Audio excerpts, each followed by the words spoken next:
আসসালামু আলাইকুম রহমতুল্লাহ। ভারত ভেঙে খান খান করে দেবে। কুলাউড়া সীমান্তে যে এনসিপির নেতা নাসিরুদ্দিন পাটোয়ারি, ডিম পাটোয়ারি, মাইর খাওয়া পাটোয়ারি যারা বলে, সেই পাটোয়ারি কালকে দেখলাম উত্তরাঞ্চলের মুখ্য সংগঠক সার্জিস আলম নির্বাচনে ভরাডুবি হয়েছে, যা ফেল করেছে। এখন ওদের আর গুনায় আর পোষায় ধরে না কেউ। এখন দেখা যায় এই ঢাকা শহরের রাজনীতি, আগে এই রাজনীতি আয় বললে যে রাজনীতি হইতো, সে রাজনীতি এখন আর হয় না। এখন একটা ইস্যু পাইছে যে বাংলাদেশের মানুষের ভারত বিরোধী করলেই তো ভালোই, মানে ইনশাল্লাহ আলহামদুলিল্লাহ ঠিক আছে ভাই বলে চালাই দেয়।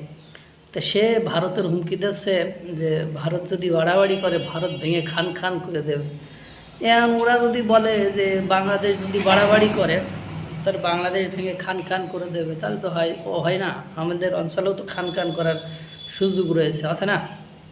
যেহেতু চারিদিকে সীমান্ত, চারিদিকের ভারতের, চারিদিকে বাংলাদেশের সীমান্তের যতগুলো জেলা রয়েছে সব জেলাগুলোকে উত্তেজিত করে দিলেও তো খান খান হয়ে যায়।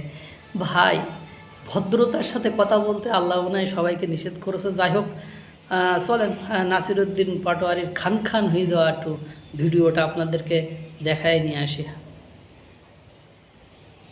ভারতকে বলবো, নিজেদের জায়গায় আপনারা ফোকাস করুন, বাংলাদেশে এই রাষ্ট্রের দিকে নজর দিবেন না। যদি বাংলাদেশের রাষ্ট্রের দিকে আপনারা নজর দেন তাহলে ভারত ভেঙে চুরে খান খান হয়ে যাবে। এনসিপি যখন ক্ষমতায় যাব, সকল যারা শহীদ আছে তাদের ফ্যামিলিদের আমরা ক্ষতিপূরণ দিব। এনসিপি যখন ক্ষমতায় আসবে ভারতকে আন্তর্জাতিক আদালতে নিয়ে যাবে। এখানে একটি বেড়া রয়েছে, এক পাশে জালেম আর এক পাশে মজলুম। আর উনি যেটা বলেছেন সেটা আমরা 47-এ সমাধান করেছি। আমরা বাংলাদেশ স্বাধীন রাষ্ট্র আছি। যদি বাংলাদেশের স্বাধীনতায় কেউ হস্তক্ষেপ করে তাহলে ভারতের স্বাধীনতা থাকবে না, আমরা সেই প্রত্যাশা করি। কারণ আমরা মনে করি কোন স্বাধীন রাষ্ট্র যদি কেউ অ্যাটাক করে বসে তাহলে সেই রাষ্ট্রের ভিতরে অনেক রাষ্ট্রের উদ্ভব হবে বলে আমরা মনে করি। আপনারা দেখেছেন যে ভারতে অলরেডি বিভিন্ন রাজ্যে, সেখানে তারা পাঞ্জাব, হরিয়ানা, কাশ্মীর বিভিন্ন জায়গায় আন্দোলন চলতেছে, 7 সিস্টার্স আন্দোলন চলতেছে। আমরা ভারতকে বলবো, নিজেদের জায়গায় আপনারা ফোকাস করুন, বাংলাদেশে এই রাষ্ট্রের দিকে নজর দিবেন না। যদি বাংলাদেশের রাষ্ট্রের দিকে আপনারা নজর দেন তাহলে ভারত ভেঙে চুরে খান খান হয়ে যাবে। নিয়তি আমরা আজকে এখানে এসেছি, সীমান্তে যারা শহীদ হয়েছে আমরা ইনশাআল্লাহ প্রতি সপ্তাহে সর্বোচ্চ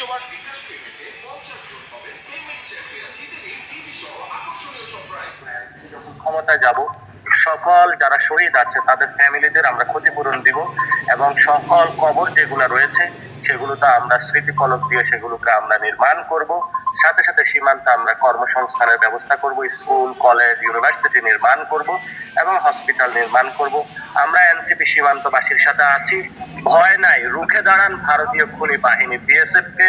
ইনশাআল্লাহ এনসিপি যখন ক্ষমতায় আসবে ভারতকে আন্তর্জাতিক আদালতে নিয়ে যাবে এবং এই খুনের ইনশাআল্লাহ আমরা বিচার করব। এখন আপনারা বিষয়টা বুঝতে পেরেছেন। ভারতকে আন্তর্জাতিক আদালতে নিয়ে আসবে ক্ষমতায় গেলে। ক্ষমতায় হাসনাত আবদুল্লাহ গেছে বা এনসিপির আরও 6 জন গেছে। তারা কিন্তু ক্ষমতায় যাওয়ার আগে অনেক কিছু করেছিল, ক্ষমতায় যাওয়ার পরে এখন আর সাধারণ জনগণের জন্য কোনো কিছু করছে দৃশ্য তো সেটা আর দেখা যাচ্ছে না। সংসদে যে আমরা আর মামুরা খেলাই মত্ত আমরা দেখতে পাচ্ছি, কোনো সমস্যা নাই। এখন ভারত ভেঙে খান খান করে দেবে।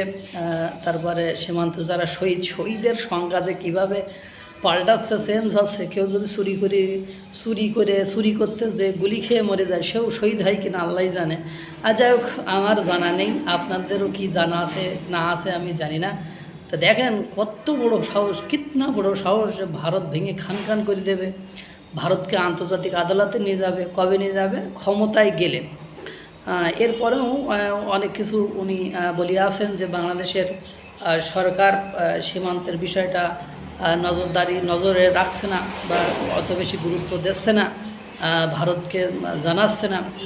নাহলে সাধারণ জনগণকে নিয়ে তারাই ঝাঁপিয়ে পড়বে, এই ধরনের কথাবার্তা বলছে। এই যে স্বপ্ন, এই যে কথাবার্তা, এই যে কর্মকাণ্ড, এগুলো যদি চলতে থাকে, মানে এই হুমকি ধামকির শেষটা কোথায়? দেখেন আরো কিছু শুনুন। থাকবেন। এটা ভারতের পার্লামেন্টে তারা পশ্চিমবঙ্গের যে পার্লামেন্ট তারা বলেছে প্রায় 10,000 লোককে পুশিং করেছে এবং এটা নিয়ে সরকার কোনো স্টেটমেন্ট দেয়নি। দ্বিতীয়ত তারা পার্লামেন্টে বলেছে 1800 লোক তারা স্টেশন করেছে বাংলাদেশে পাঠানোর জন্য এবং ভোটার তালিকা যে বাদ দেওয়া হয়েছে পশ্চিমবঙ্গে 30 লাখ লোক অপেক্ষমান আছে বাংলাদেশকে পুশিং করানোর জন্য। আমরা সরকারের যথাযথ পদক্ষেপ দেখছি না। শুধু সরকার নয়, অন্যান্য যে রাজনৈতিক দল আছে তারাও এই বিষয়ে কথা বলছে না এবং পার্লামেন্টে একটা নোটিশ দেওয়া হয়েছে, সরকারি দলের অযাচিত হস্তক্ষেপের কারণে সেই নোটিশ নিয়ে আলোচনা হয় না। অর্থাৎ সীমান্তে যে পুশিং হত্যাকাণ্ড বাংলাদেশের সার্বভৌমত্বের প্রশ্নে পার্লামেন্টে আলোচনা হয় না। যে পার্লামেন্ট বাংলাদেশের সার্বভৌমত্ব ধারণ করতে পারে না ওই পার্লামেন্ট জনগণের আসলে পার্লামেন্ট না। দ্বিতীয়ত এখানে হলো ধর্মীয় একটি দাঙ্গা সৃষ্টি করার প্রচেষ্টা চালানো হচ্ছে একটি পক্ষ থেকে।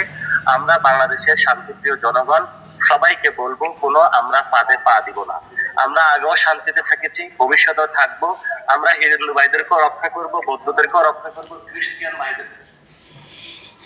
বুঝতেই পারছেন এখন সরকারকে নিয়েও পড়ছে, মানে কথা হলো দিন শেষে যে রাজনীতির ব্যবসাটা করতে হইলে বাংলাদেশে বসে বিশেষ করে এনসিপি, জামাতে ইসলাম বা তৌহিদি জনতা তাদের রাজনৈতিক ব্যবসার অন্যতম উপযোগ্য হলো ভারত বিরোধিতা করা। এখন কথা হলো দেশ থাক আর গোল্লাই যাক সেটা দেখার বিষয় নয়। তাই যে কোনো একটা ইস্যুজ নিয়ে সবসময় গোতানো, ঠেলানো, পোতানো এ কাজগুলো করতেই হবে। ভারত ভেঙে নাসিরউদ্দিন পাটোয়ারিরা খান খান করে ফেলবে আর ভারত বসে বসে আঙুল চুষবে, এটাই তো জগতের নিয়ম নাকি? মানে বিশাল আয়োজন খুদের ক্ষীর, বিষয়টা এরকমই হয়েছে। দেখতে থাকুন আরও কি মানে কলাদানি আমাদেরকে দেখতে হয়। আল্লাহ তাআলা সকলকে ভালো রাখুক, সুস্থ রাখুক। আসসালামু আলাইকুম ওয়া রাহমাতুল্লাহ।